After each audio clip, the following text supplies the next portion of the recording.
2 points, and then we're going to go to the video at the very end. This is the way detention was before I took it up. We captured them. We wrote a book on them. How many of the books in the comments do you think were exactly the same out of 1,000? You think one? Yeah, about 500, right? They simply said, yeah, okay, got that. Yeah, oh, they got that. And it read, at 2 o'clock in the morning was found with a possession of inappropriate things, you know, sort of they were charged with terrorism, and that's it. So I said, come on. And then when they put in detention, see the bottom right? That's how big detention was, right? Big comps. Well, now when people say, geez, you know, Daesh, they got together in Camp Bucca. That was Camp Bucca. You know, and they had time to talk. Really? Look at them. What do they have to do but talk? So we set up detention without understanding we were setting up camps for radicalization. Every one of these issues, by the way, every one of these issues, some of you are nodding like that. You would not be nodding 10 years ago or 8 years ago. You'd be going, oh, charge that guy with court-martial that guy. But this is true. It was true then, it's true now. It's still true. By the way, I could do the same kinds of number of facts in your community. And you're going, oh, it's just not true, depending upon where you are with the white male. You with me? Okay, next. So this is what we did. Last chart, and I can't show you a whole bunch of other fun things. We captured them, and then we interrogated them. I am a professional interrogator. Do not work with me if you don't want to have things found out. We found a 69-year-old woman who was molesting her grandchild, mentally ill grandchild.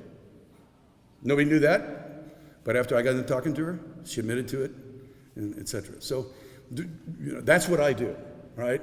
It's a gift of God to me. And don't ever try to be my child either, because. And then we gave them a court hearing, and then you see all these people in a row, 23 separate assessments. I mean, detainees would come in, one day they'd be like farming, the next day like, you know, what's your education, and give a psychological test and point to this and what I mean, they were like, but what did we find out? We found out the truth, what was really going on. We found out who they weren't as much as we found out who they were. And then opposed to General Odierno, who just left the Army, you know, he and I used to argue every morning. In fact, I have a bruise from Petraeus in my leg for telling me to stop arguing with him. He kicked me at the table because I met with Petraeus and him every morning, right? I mean, imagine that for a lifestyle. And, you know, but he wanted to put everybody in prison, and I wanted to let everybody out that shouldn't be in there. Because I kept saying every time they're in, they're getting worse. He said, I don't give a damn. As long as they're in there, they're not out here. Go, yeah, well, but it's not your country. So blah, blah, blah. You get the point. So then I had him come down and charge him. So you know what they do, right? You got these guys, and it's a lieutenant colonel and a major. They go, sir, could I see the book? Sure. No, I want to see the book on this guy. You got it. But it looks just like the last guy. Mm-hmm. Well, why does it look just like the last guy? Because the guy who put him in there, along with the other half of the people that are in here, all have the same book. Why do they have the same book? Because they weren't charged with anything any different. Well, how do we know? Why are they in detention? My point exactly, Colonel. So then we went through educating. We did civics, and we had 200 imams working for us, VOTEC, so they could have a job, and their families. We started camp with 3,000 visitations. By the time I left, we had to build a city. 300,000 families were visiting their detainees. Now, what do you think's good about that? Think community. Think Tennessee. Think your nation. Micronation. If you have 300,000 families, you have 300,000 and all their kids opportunity to at least talk to them. At least give them a civics course. At least help them understand what's not happening and what is happening. Do you see? It's this engagement, going back to my first point. Then, of course, we did a transition and moved them out and then stayed monitoring. Okay, now, go all the way to the end, to the last video. And we're going to skip over a whole bunch in there about things we're doing internationally, about, you know, the principles that was mentioned in the Rome Memorandum, principles that we've now put together in what's called the Malta Memorandum, and things that we're doing inside the community. So I want to skip all that, which is really interesting. It's kind of like slides like that, but it'll just take too much time. But what I wanted you to do now is take a look at a program that we have been working on for some time. And all of these people are my friends, every one of them committed to it. And I can't say, because you know, it's inappropriate. Just like some of the people you saw in the first tape we put together for you, some of the tapes that these are not people who would have ever taken this approach. In fact, I would have to say they were the ones who would have said, old general, that one, they would have really made it clear that they're not interested in helping here. But take a look at let me just give a couple comments in summary. The slides that I didn't show you would have compelled you to understand how working with prisoners, in part, your enemy, in part, biases, for sure, definitions about truth, as in what's a terrorist and what's not, to be certain. Because what I would have shown you are Americans who we were able to bring home because Al-Qaeda themselves trusted me and gave us where they were buried. The greatest stores of ammunition found during the entire Iraq War were found after this program and because of detainees. The greatest amount of information about things that are highly classified provided to us by families. They didn't have to share any of that, but they chose to do it out of respect and trust. And the result, despite the fact like a big whiteboard, it's been erased. The result of the surge is that we left that country calm. IEDs were down, killing was down. It was nothing compared to what it is today or was before. So for a moment in time, a drop of water in an ocean, it went well. And I think where my boss Dave Petraeus here, he would say a huge part of it was because of what we chose to do and innovate. If I had time, I would spend, maybe you want to ask questions about the arguments about Sharia. Most of the arguments I get from law enforcement are, well, they're going to want a Sharia and then there's no constitution. Well, that's just not true. It's no more true than my mother's argument when John F. Kennedy, and I'm sorry, some of you probably don't remember, he was a president of the United States. But if you don't know him, you don't know that he was the first, well, he was not first, but he was a Catholic, and it was a big deal in the country that the Pope would be telling the president what to do.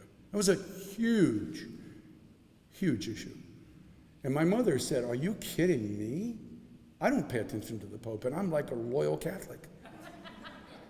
So it didn't happen, and of course John F. Kennedy didn't do that. But boy, that was a perception. So canon law is to the Catholic Church as American Sharia is here. Don't get me wrong. Around the world, Sharia, the merger of church and state, are inordinately important for the survival of Muslims internationally. Inordinately important that they have both of those. It's the gift of God and their religion to them that provides them to survive. And I could spend time with you in interviews, both in terms of Kurdish captured or areas of Syria or Iraq. I can do it in Pakistan. I can do it all over the place. So in some places it's right, but in our rule of law it wouldn't be. And I don't know any Muslims who are trying to do that today. But if they did, I can assure you the Muslims here would quiet them down. And that isn't to say that they don't exist. Of course they do. Of course there are Muslims who want to overthrow the government.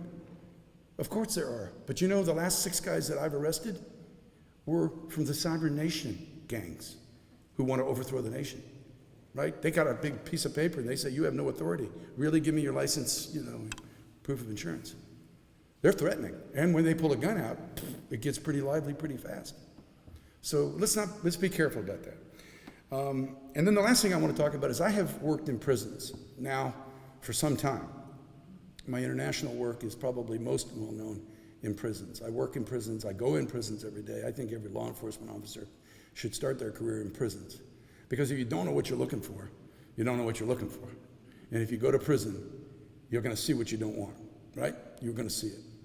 And I know that there are some here, and I am vehemently opposed to the number of people we have in prisons in the United States. It is an extraordinarily embarrassing number for a whole combination of reasons that are all wrong.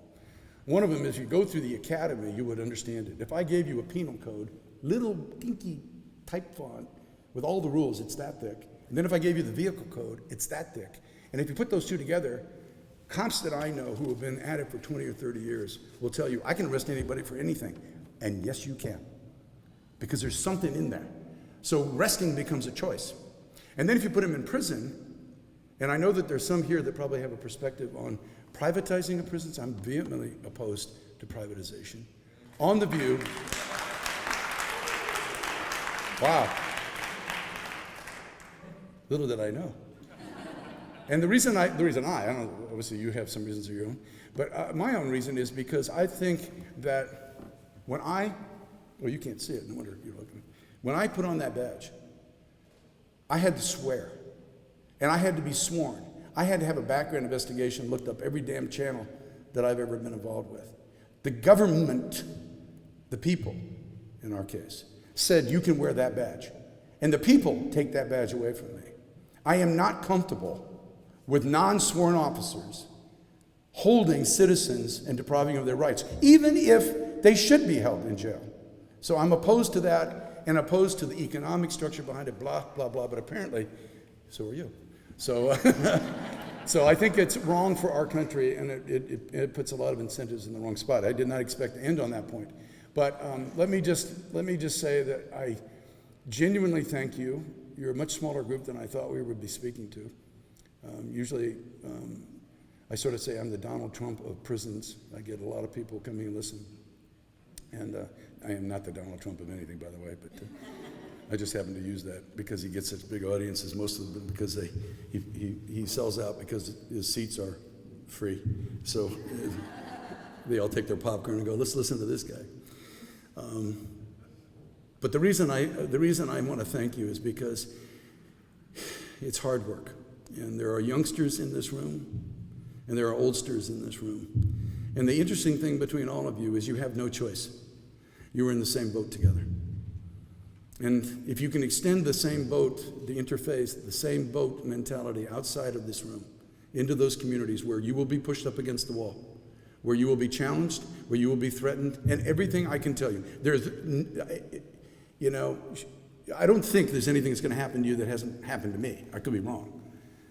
But trust me when I tell you, yelled at, threatened, spit on, thrown shit at, shot at. I don't care what the it is in the sentence, all right? I've had it happen. And you just have to fall back on a statement. And I don't know if it's true in every religion. I'm not Shinto. There's a bunch that I don't know. But if you can back up and say there is a power on this earth so great that it developed the concept of love. And if that love is so great that it can overcome dislike or at the extreme hate, if that can happen, and I tell you because you saw some of the people we we brought over to a different side. If that visceral, killing desire and all the things that they have done, if they can come across, that is more powerful than anything. And so you have to be that strong. If you choose to be the representative, you have to be that strong. And then you need to work with the people next to you on your right and your left, no matter what their interfaith or what their desires are, because it's one boat, and we're all in it together. Thank you so very much.